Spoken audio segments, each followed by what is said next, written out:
தூரமா இருந்த ஒரு காட்டுல சோனா குருவி தான் பொண்ணு பியூட்டி பையன் குக்குவோட ஒரு சின்ன வீட்டுல வாழ்ந்து வந்தது. கொஞ்சம் பக்கத்துலயே காலுக்காகவும் கோரிக்காகவும் தங்களோட பையன் ஜக்குவோட வாழ்ந்து வந்தாங்க.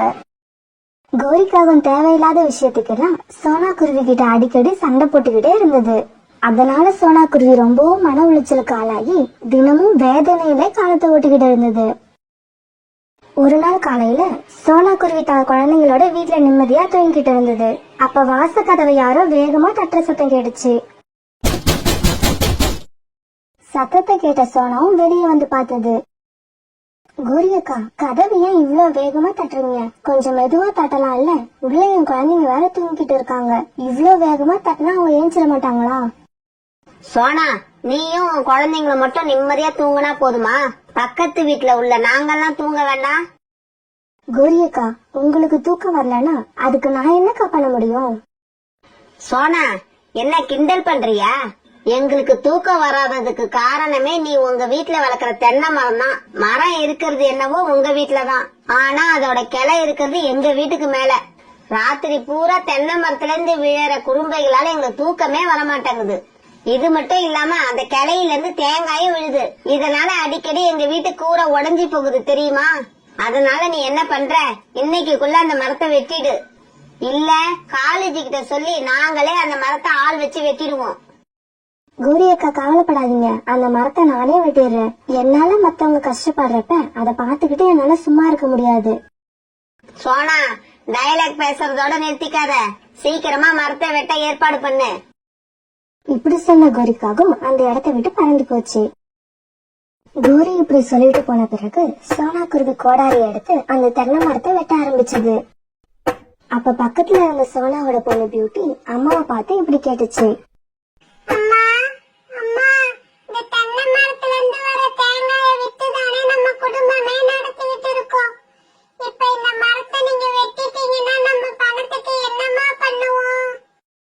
பியூட்டி, நீ சொல்ற மாதிரி இந்த மரத்தை வெட்டிட்டா நம்ம பணத்துக்கு கஷ்டப்படணுங்கிறது எனக்கும் தெரியும். இருந்தாலும் நமக்கு நல்லது நடக்கணும் என்பதற்காக நம்ம மத்தவங்களுக்கு கஷ்டத்தை தரக்கூடாது. பணத்துக்கு நம்ம வேற ஏதாவது ஏற்பாடு பண்ணிப்போம். இப்படி தன்னோட குழந்தைங்க கிட்ட பேசிக்கிட்டு சோனா குருவி தன்னோட தென்னை மரத்தை ஒரு வழியா வெட்டி முடிச்சிச்சு. குழந்தைங்களா, தென்னை மரத்தை வெட்டி முடிச்சாச்சு. இதுக்கப்புறமாவது கோரியாக்கா நமக்கு தொந்தரவு கொடுக்காம இருக்கிறாங்களான்னு பாப்போம். சரி, நீங்க வீட்டுக்குள்ள போய் இருங்க. அம்மா மார்க்கெட்டுக்கு போய் உருளைக்கிழங்கும் பச்சை பட்டாணியும் வாங்கிட்டு வந்து உங்களுக்கு சப்பாத்தி போட்டு குருமா பண்ணி தரேன். பிறகு சோனா குருவி உருளைக்கிழங்கும் பட்டாணியும் வாங்கறதுக்காக மார்க்கெட்டுக்கு போச்சு.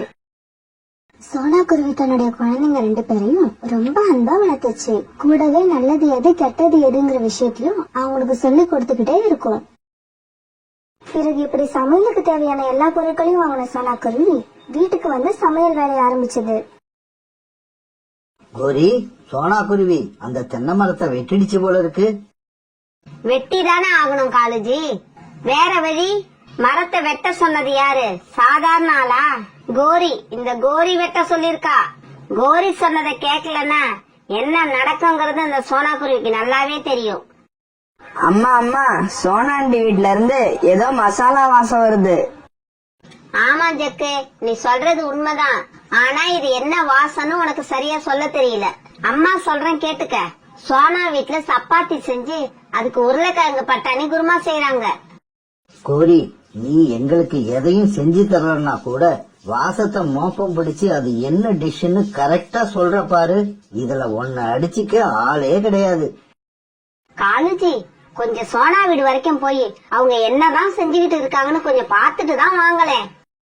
போறேன் போய் பாத்துட்டு மட்டும் வரமாட்டேன், சாப்பிடவும் கொஞ்சம் வாங்கிக்கிட்டு தான் வருவேன். சோனா தங்கச்சி, என்ன பண்ணிக்கிட்டு இருக்க? வீட்டுல உட்கார முடியல, அவ்வளவு வாசம் வருது. காலண்ணா, பசங்க ரொம்ப நாளா கேட்டுக்கிட்டு இருந்தாங்க. அதனால இன்னைக்கு பண்ணி கொடுப்போம் தான் சப்பாத்தியும் குருமாவும் செஞ்சேன்.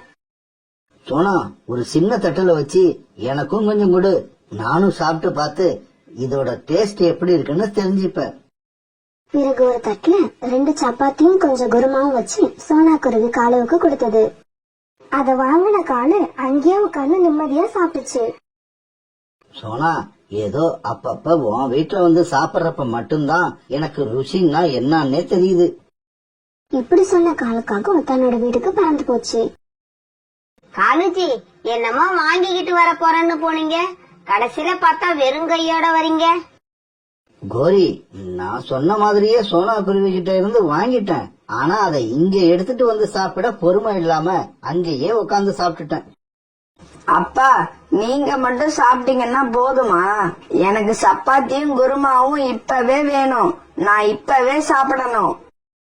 டேய் ஜக்கு, உங்க அப்பா சாப்பாட்ட பார்த்தாருன்னு வச்சுக்க, அவர் பொண்டாட்டி பிள்ளைங்க எல்லாரையும் மறந்துடுவாரு. நல்ல சாப்பாட்டை நான் பாக்குறதே என்னைக்கோ ஒரு நாள். அப்பவுமா உங்களெல்லாம் ஞாபகம் வச்சுக்க முடியும்? ஜக்கு, இவர்கிட்ட பேசிட்டு இருக்கிறது வேஸ்ட். பேசாம கிளம்பி சோனா வீட்டுக்கு போ. காலேஜுக்கு சாப்பாடு கொடுத்த சோனா உனக்கு என்ன இல்லன்னா சொல்ல போகுது? அம்மா இப்படி சொன்ன உடனே ஜக்குவும் கிளம்பி சோனா வீட்டுக்கு பறந்து போனான். சோனா ஆண்டி, எங்க அப்பாவுக்கு நீங்க கொடுத்தத அவரு இங்கேயே சாப்பிட்டுட்டு வந்துட்டாரு. எனக்கு கொஞ்சம் கூட எடுத்துக்கிட்டு வரல. நானும் சாப்பிட்டு பாக்கறேன். எனக்கு கொஞ்சம் கொடுங்க ஆண்டி, பிளீஸ். ஜக்கு, போய் இங்க இருந்து. வர்றவங்களுக்கு எல்லாம் எங்க அம்மா கொடுத்துக்கிட்டே இருந்தாங்கன்னா நாங்க எப்ப சாப்பிடுறது? உங்க அப்பா இப்பதான் வந்து சாப்பிட்டுட்டு போனாரு, அவரு பின்னாடி நீயும் வந்துட்ட. குக்கு, வீட்டுக்கு வந்தவங்க கிட்ட இப்படி எல்லாம் பேசக்கூடாது. நம்மளோட சாப்பாட்டை மத்தவங்களுக்கு பகிர்ந்து சாப்பிட்டோம்னா வயிறு மட்டும் நிறையாது, மனசும் நிறையும். இப்படி சொல்ல சோனா குருவி ஜக்குவுக்கும் ஒரு தட்டுல சப்பாத்தியும் குருமாவும் வச்சு கொடுத்தது. ஜக்கு, இந்தா, இது எங்கேயே உட்காந்து பொறுமையா சாப்பிடு. சோனா இப்படி சொன்ன உடனே ஜக்குவும் அங்கேயே உட்காந்து சாப்பிட ஆரம்பிச்சான். சோனா அதோட குழந்தைங்க 2 பேரும் இப்படி எல்லாரும் சாப்பிட்டு முடிச்சாங்க. பிறகு சோனா கூட்டுல படுக்க குழந்தைங்க 2 பேரும் பேச ஆரம்பிச்சாங்க. குக்கு, போன வாரம் மார்க்கெட்டுக்கு போனப்ப உன்னை விட நான் தான் வேகமா பறந்து போனேன், தெரியுமில்ல? இல்ல, நீ பொய் சொல்ற. அம்மாவை கேளு, அம்மாவுக்கு தெரியும். நான் தான் முதல்ல பறந்து போய் மார்க்கெட்ல இறங்கினேன். குக்கு, நீ மார்க்கெட்ல போய் இறங்கினதா நான் ஒத்துக்கிறேன். ஆனா நீ முதல்ல இறங்கல, கடைசியா இறங்கின. இப்படி சொன்ன பியூட்டி விழுந்து விழுந்து சிரிச்சுச்சு. காலுஜி, கொஞ்சம் சோனா வீடு வரைக்கும் போய் சோனாவோட குழந்தைங்களை கொஞ்சம் சத்தம் போடாம இருக்க சொல்லிட்டு வாங்க.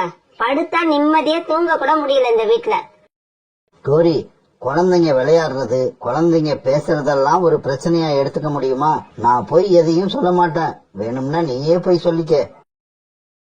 பிறகு கோரிக்காக சோனா குருவி வீட்டு வாசலுக்கு பறந்து போச்சு. அங்க போய் வாசல்ல நின்று சத்தம் போட்டு இப்படி பேச ஆரம்பிச்சது. சோனா, இந்த இடத்துல உங்க வீடு மட்டும் இல்ல, அக்கம் பக்கத்துலயும் வீடு இருக்கு. என்ன நம்ம பார்த்தாலும் உன் குழந்தைங்களை பேச விட்டு நீ என்ன வேடிக்கையா பாத்துக்கிட்டு இருக்க? பேசுறதுக்கு ஒரு நேரம் காலம் இல்ல. இந்த ராத்திரி நேரத்துல கூட உன் குழந்தைங்க இப்படி சிரிச்சு விளையாடிக்கிட்டு இருந்தா நாங்கெல்லாம் எப்படிதான் தூங்குறது? குழந்தைங்களா, சத்தம் போடாம இருங்க. பாருங்க, கோரி ஆண்டி வாசல்ல நின்று எப்படி கத்திக்கிட்டு இருக்காங்கன்னு. நீங்க பேசி விளையாண்டு இருக்கிறது அவங்களுக்கு ரொம்ப தொல்லையா இருக்குதா? கோரி ஆண்டி, நீங்க போங்க. நாங்க எங்க வீட்ல பேச கூட எங்களுக்கு உரிமை கிடையாதா? நீங்க தினமும் எங்களுக்கு ஏதாவது ஒரு விதத்துல தொல்லை கொடுக்குறீங்க. நாங்க அதையே பொறுத்துக்கிறோம். நீங்க எங்க சத்தத்தை கொஞ்சம் பொறுத்துக்கிட்டாதான் என்னவா? சோனா, உன் பொண்ணுகிட்ட சொல்லி வை. சின்ன பசங்க மாதிரி பேசணும். பெரியவங்க மாதிரி பேச ஆரம்பிச்சது ரெக்கைய ஒட்ட வெட்டிடுவேன். பியூட்டி, பேசாம இரு. கோரி அக்கா, நீங்க போங்க. இதுக்கப்புறம் சத்தம் வராம நான் பாத்துக்கிறேன். மறுநாள் பொழுது விடிஞ்சிச்சு. காலையில கண் வச்ச கோரி தான் வீட்டுல இருந்த குப்பை எல்லாத்தையும் தூக்கிட்டு வந்து சோனா குருவி வீட்டு முன்னால போட்டுச்சு. ராத்திரியில என் தூக்கத்தை கெடுத்த சோனாவுக்கு இப்படி செஞ்சாதான் புத்தி வரும். குப்பைய போட்டுட்டு இப்படி சொன்ன கோரி பிறகு அங்கிருந்து தான் வீட்டுக்கு கிளம்பி போயிடுச்சு. காலையில கண் விழிச்சு வாசலுக்கு வந்து பார்த்த சோனாவுக்கு இந்த மாதிரி குப்பைகள் கடந்தது பெரிய அதிர்ச்சியா இருந்தது. உடனே கோரிக்காகத்துக்கு குரல் கொடுத்தது. கோரி அக்கா, இந்த குப்பைகளை என் வீட்டு வாசல்ல யார் கொண்டு வந்து போட்டது? நீங்களா போட்டீங்க? சோனா குருவி இப்படி கேட்டதும் கோரிக்காக சோனா குருவி வீட்டு வாசலுக்கு வந்துச்சு. ஆமா சோனா, குப்பைகளை நான் தான் கொண்டு வந்து போட்டேன். ஆனா இதை கேட்கறதுக்கு உனக்கு என்ன உரிமை இருக்கு? நான் ஒன்னும் உன் வீட்டுக்குள்ள வந்து போடல, கவர்மெண்டோட இடத்துலதான் போட்டிருக்கேன். அட அப்படியே கோரி அக்கா, அப்ப நான் என் வீட்டுல இருக்க குப்பை எல்லாத்தையும் எடுத்துட்டு வந்து உங்க வீட்டு முன்னால இருக்க கவர்மெண்ட் இடத்துல கொட்டவா? சோனா, நீ ஒரு தடவை கொண்டு வந்து கொட்டிதான் பாரு. இந்த கோரி வீட்டுக்கு முன்னால குப்பைய வந்து கொட்டினா என்ன நடக்கும்னு நீ அதுக்கப்புறம் தெரிஞ்சுப்ப.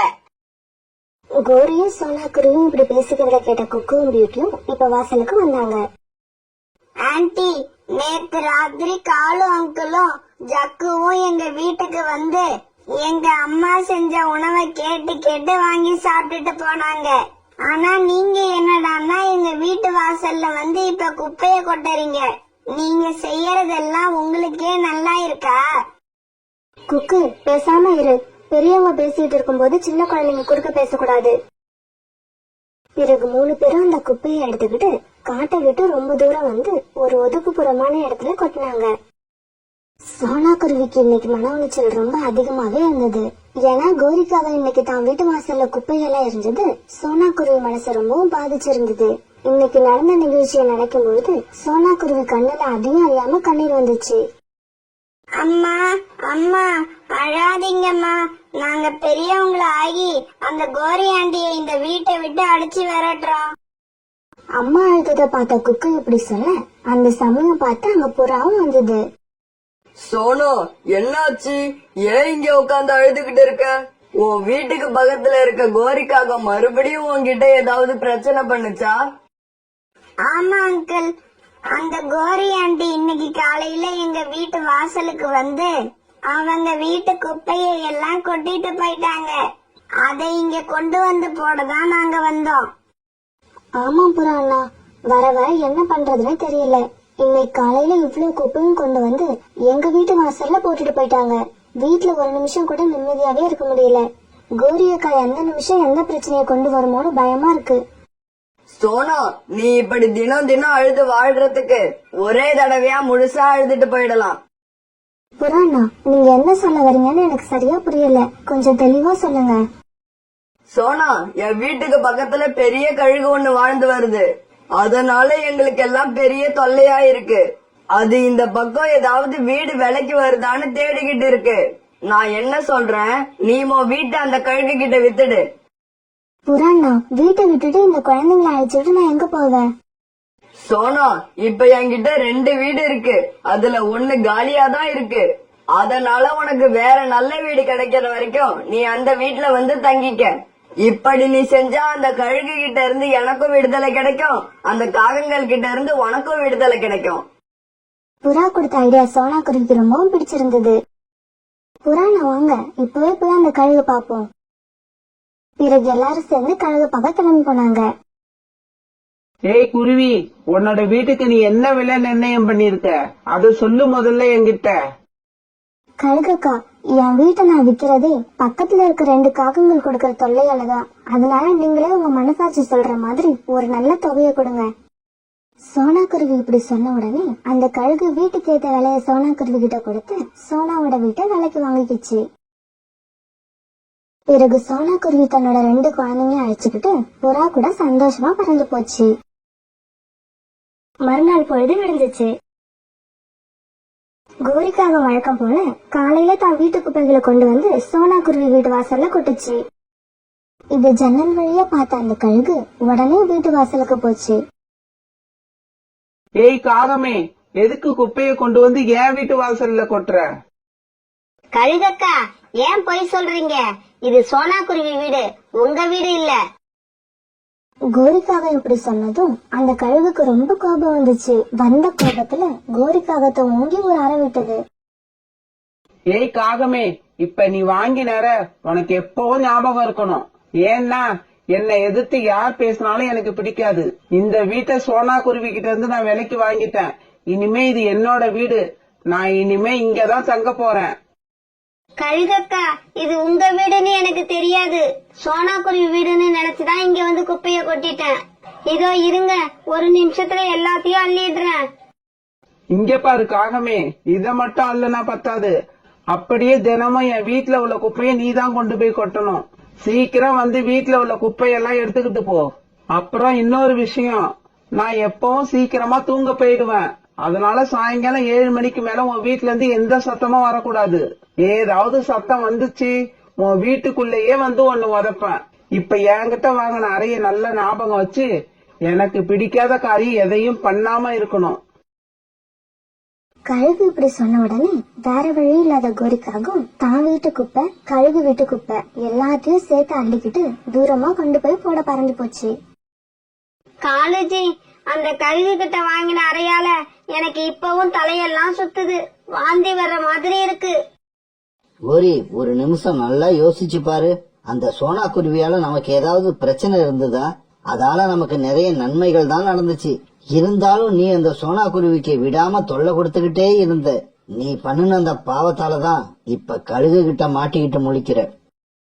ஆமா காலேஜி, நான் செஞ்ச தப்புக்கு எனக்கு சரியான தண்டனை கிடைச்சிடுச்சு. வீட்டுக்கு குடி வந்த முத நாளே இந்த கழுகு இந்த அறை அரைஞ்சதுன்னா போக போக இதுகிட்ட நான் எவ்வளவு அடி வாங்க போறேன்னு எனக்கே தெரியல. அத நினைச்சாலே எனக்கு அடி வயிறெல்லாம் கலக்குது காலேஜி.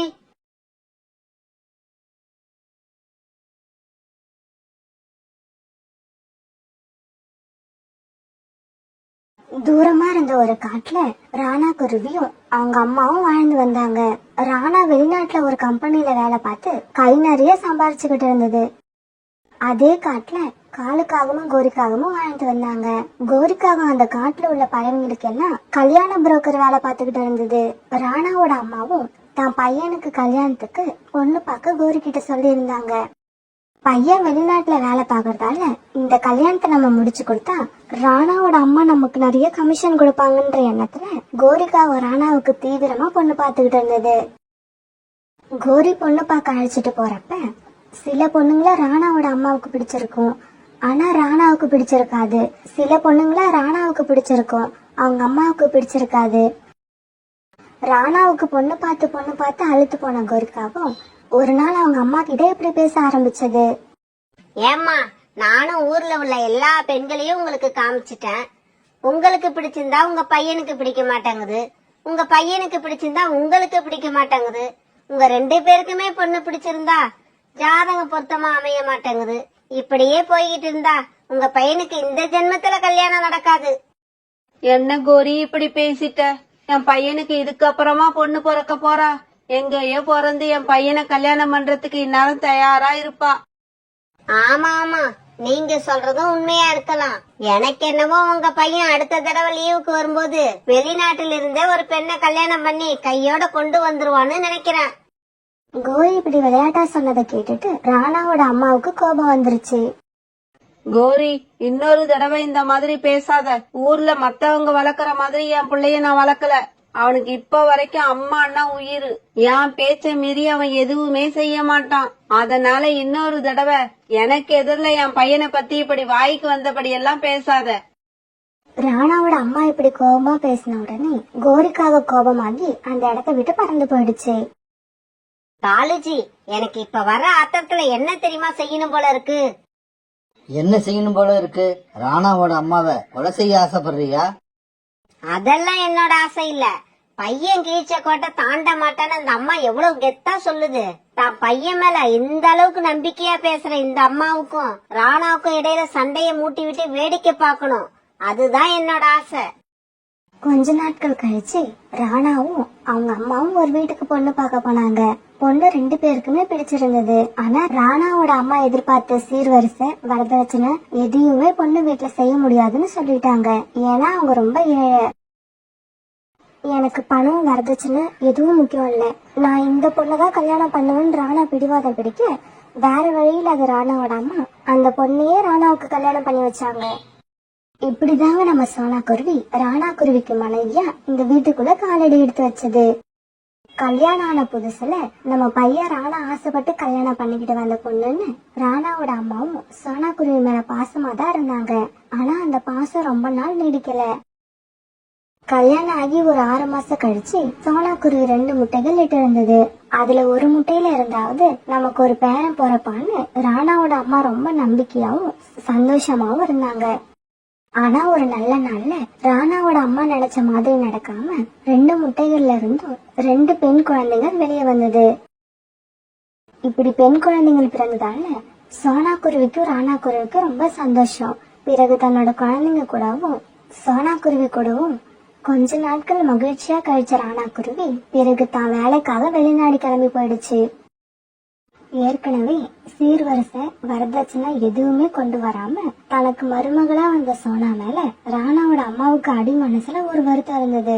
அந்த வருத்தமும் சோனாவுக்கு இப்ப 2 பெண் குழந்தைகள் பிறந்ததால உண்டான வருத்தமும் சேர்ந்து ராணாவோட அம்மா மனசுல பெரிய கோபமா மாறுச்சு. அதனால ராணாவோட அம்மா இப்பெல்லாம் சோனா குருவிய சின்ன சின்ன விஷயத்துக்கெல்லாம் திட்டி திட்டி அழ வச்சுக்கிட்டு இருந்தாங்க.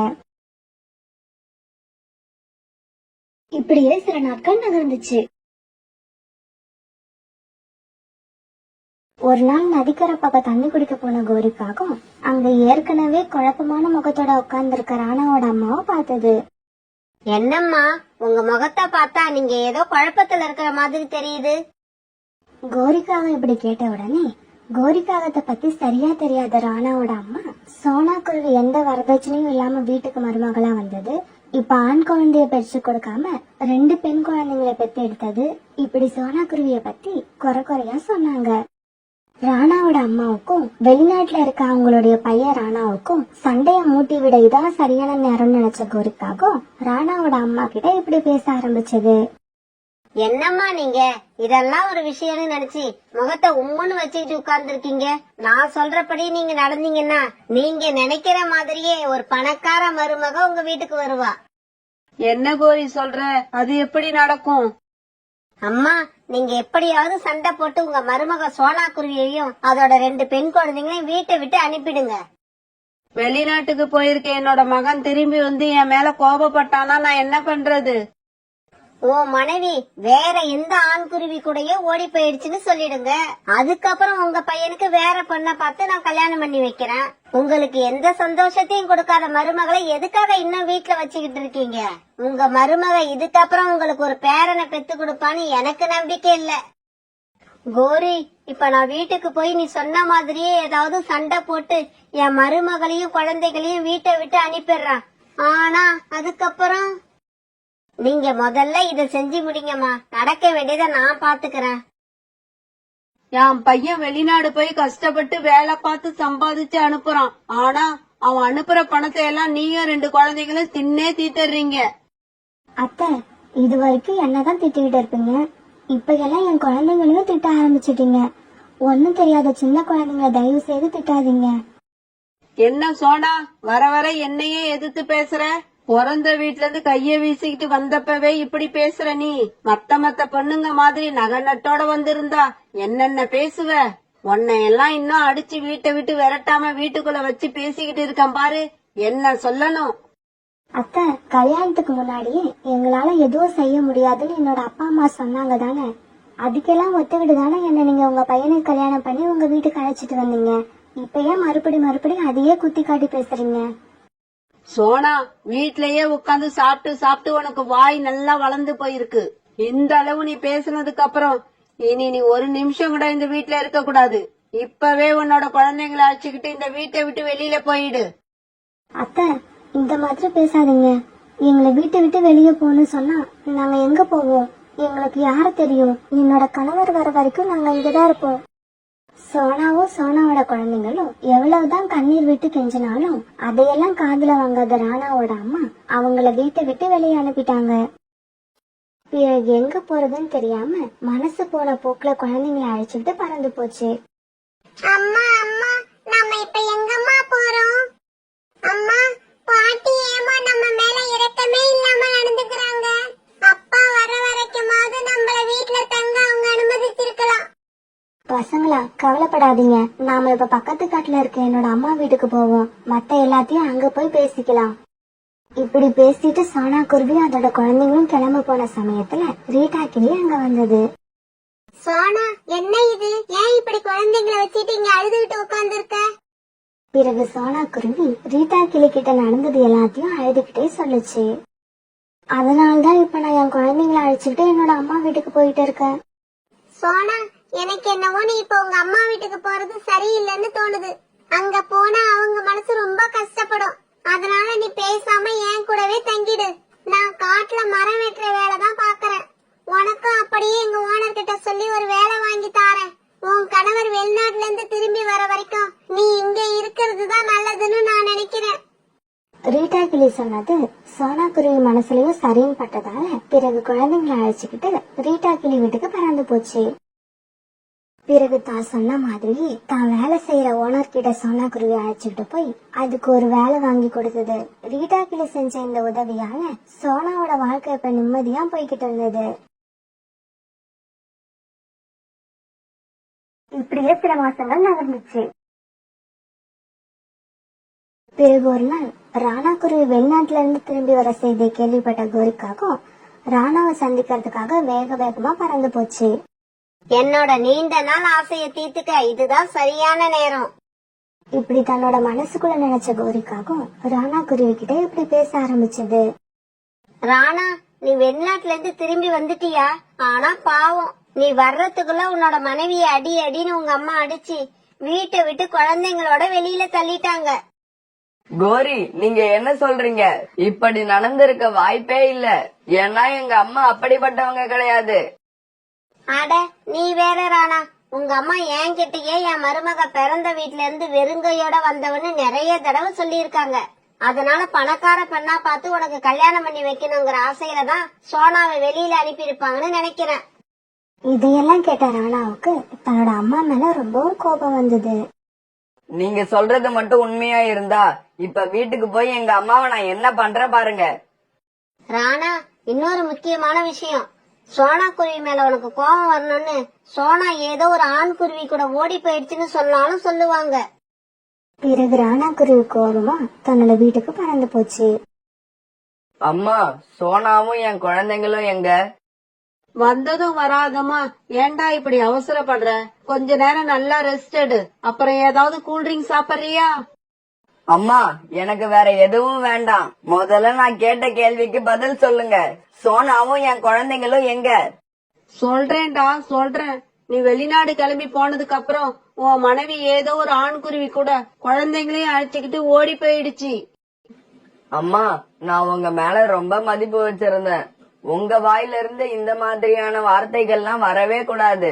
நான் வர்ற வழியில கோரிக்காகத்தை பாத்துட்டு தான் வந்தேன். கோரி அக்கா நடந்தது எல்லாத்தையும் என்கிட்ட தெளிவா சொல்லிட்டாங்க. இப்ப அடுத்து எனக்கு கல்யாணம் பண்றதுக்காக பணக்கார பொண்ணா பாக்க போறீங்க. அதுதானே உங்க ஆசை? என்னது, வர்ற வழியில கோரிக்காகத்தை பாத்தியா? கோரி உன்கிட்ட என்ன சொன்னா? உண்மைய சொன்னாங்க. நீங்க என்னையும் சோனாவையும் பிரிக்கிறதுக்காக போட்ட கேவலமான பிளான் எல்லாத்தையும் சொல்லிட்டாங்க. இதுக்கப்புறம் நான் இந்த வீட்ல இருக்கவே மாட்டேன். என் மனைவிய போய் தேடி கண்டுபிடிச்சு எங்கேயாவது போய் நிம்மதியா வாழ்றேன். இப்படி சொன்ன ராணா குருவி அங்கிருந்து கிளம்பி கோபமா பறந்து வெளியில போயிடுச்சு. என்னோட மனசுல இருந்த சின்ன தீய எண்ணத்தை ஊதி ஊதி பெருசாக்குறதே இந்த கோரிக்காகம் தான். ஆனா இப்ப என் பையன்கிட்ட எல்லா விஷயத்தையும் சொல்லி என் பையனை என்கிட்ட இருந்து நிரந்தரமா பிரிச்சுட்டா. மத்தவங்களோட பேச்ச கேட்டுக்கிட்டு நம்ம மேல நம்பிக்கை வச்சிருந்தவங்களுக்கு நாம துரோகம் பண்ண நினைச்சா அதோட முடிவு நாம யாரும் இல்லாத அனாதையா தான் நிக்கணும். இப்ப நான் இத நல்லா புரிஞ்சுகிட்டேன். பையன் வீட்டை விட்டு போன சோகத்தை தாங்க முடியாத அந்த அம்மா இப்ப மனசு விட்டு அழுதாங்க. தன்னோட மருமகளை தான் மகனை விட்டு பிரிக்கணும்னு நினைச்சாங்க. ஆனா கடைசியில அவங்களோட மகனே அவங்கள விட்டுட்டு பிரிஞ்சு போயிட்டான். பிறகு ராணா குருவி தன்னோட மனைவி சோனா குருவிய காடு பூரா தேடி பார்த்துச்சு. பிறகு ஒரு இடத்துல விளையாண்டுகிட்டு இருந்த தன்னோட குழந்தைங்களை அடையாளம் கண்டுபிடிச்சு அவங்க கிட்ட போச்சு. பியூட்டி, ஸ்வீட்டி, அப்பா ஊர்ல இருந்து வந்துட்டேன். அப்பா கிட்ட வாங்க. ராணா குழந்தைங்களை பார்த்த சந்தோஷத்துல இப்படி குரல் கொடுக்க குழந்தைங்க ஓடி வந்து அப்பாவோட நெஞ்சில சாஞ்சுக்கிட்டாங்க. இத கொஞ்ச தூரத்துல மரம் வெட்டிக்கிட்டு இருந்த சோனா குருவி பார்த்துட்டு தன்னுடைய கணவர்கிட்ட போச்சு. தன் கணவரை கண்ட சோனா குருவியோட கண்ணுல இருந்து அதையும் அறியாம கண்ணீர் அருவி மாதிரி கொட்ட ஆரம்பிச்சது. சோனா, அழாம இரு, நான் வந்துட்டேன். உன்னோட ராணா வந்துட்டேன். அம்மா செஞ்ச தப்புக்கெல்லாம் நான் அவங்கிட்ட மன்னிப்பு கேட்டுக்கிறேன். இதுக்கப்புறம் நாம அவங்க கூட சேர்ந்து வாழணும்னு அவசியம் இல்ல. நான் அந்த வீட்டை விட்டு வெளியே வந்துட்டேன். நாம எங்கேயாவது போய் நிம்மதியா சந்தோஷமா வாழலாம். பியூட்டியோடப்பா, நீங்க என் மேல வச்சிருக்க அன்பை நினைக்கும் போது எனக்கு ரொம்ப சந்தோஷமா இருக்கு. இருந்தாலும் நீங்க முதல்ல உங்க அம்மாவுக்கு பையன், அப்புறம் தான் எனக்கு கணவர். நீங்க உங்க அம்மாவை இந்த வயசுல தனியா விட்டுட்டு நாம இன்னொரு வீட்டுல குடியிருந்தா நம்மளால சந்தோஷமா வாழ்க்கை நடத்த முடியுமா? மனசாட்சி உறுத்தாது? அப்ப எங்க அம்மா பண்ணுனதெல்லாம் சரின்னு சொல்றியா? இல்லங்க, நான் அப்படி சொல்ல வரல. அவங்க செஞ்சதெல்லாம் தப்புதான். இருந்தாலும் சின்ன வயசுல நீங்க செஞ்ச எத்தனையோ தவறுகளை உங்க அம்மா மன்னிச்சிருப்பாங்க. அந்த மாதிரி வயசானதுக்கு அப்புறம் அவங்க பண்ற சில தவறுகளை எல்லாம் நாம மன்னிக்க தான் செய்யணும். அவங்க கூட சேர்ந்து வாழ்ந்துதான் ஆகணும். இருந்தாலும் சோனா, உன்னையும் குழந்தைங்களையும் இறக்கமே இல்லாம வீட்டை விட்டு வெளியே அனுப்புன. அவங்க கூட உன்னால மறுபடியும் சேர்ந்து வாழ முடியுமா? பியூட்டியோட அப்பா, நீங்க ஏன் மறுபடி அத பத்தியே பேசிக்கிட்டு இருக்கீங்க? Past is past. நடந்தது எல்லாத்தையும் மறந்துடுவோம். நடக்க போற நல்லதை மட்டுமே நினைப்போம். இப்படி சொன்னா பிறகு ராணாவையும் தன்னோட குழந்தைங்களையும் அழைச்சுக்கிட்டு தன்னோட வீட்டுக்கே வந்தது. இவங்க எல்லாரையும் பார்த்த ராணாவோட அம்மா மறுபடியும் அழ ஆரம்பிச்சாங்க. அத்தை, பாத்தீங்களா, நீங்க என்னையும் என் குழந்தைங்களையும் வெளியே அனுப்புனீங்க. ஆனா நான் உங்க பையனை மறுபடியும் இந்த வீட்டுக்குள்ள அழைச்சிட்டு வந்திருக்கேன். இதையெல்லாம் ஏன் தெரியுமா? நான் உங்களை அத்தையாவே நினைக்கல, என்னோட அம்மாவை தான் நினைக்கிறேன். இப்படி சொன்ன குருவிய ராணாவோட அம்மா நெஞ்சோட அணைச்சிக்க அந்த வீட்டுல சந்தோஷமும் மகிழ்ச்சியும் களக்கட்ட ஆரம்பிச்சது. இப்ப இந்த குடும்பத்துல உண்டான மகிழ்ச்சியையும் சந்தோஷத்தையும் எத்தனை கோரிக்காகங்கள் வந்தாலும் கெடுக்கவே முடியாது.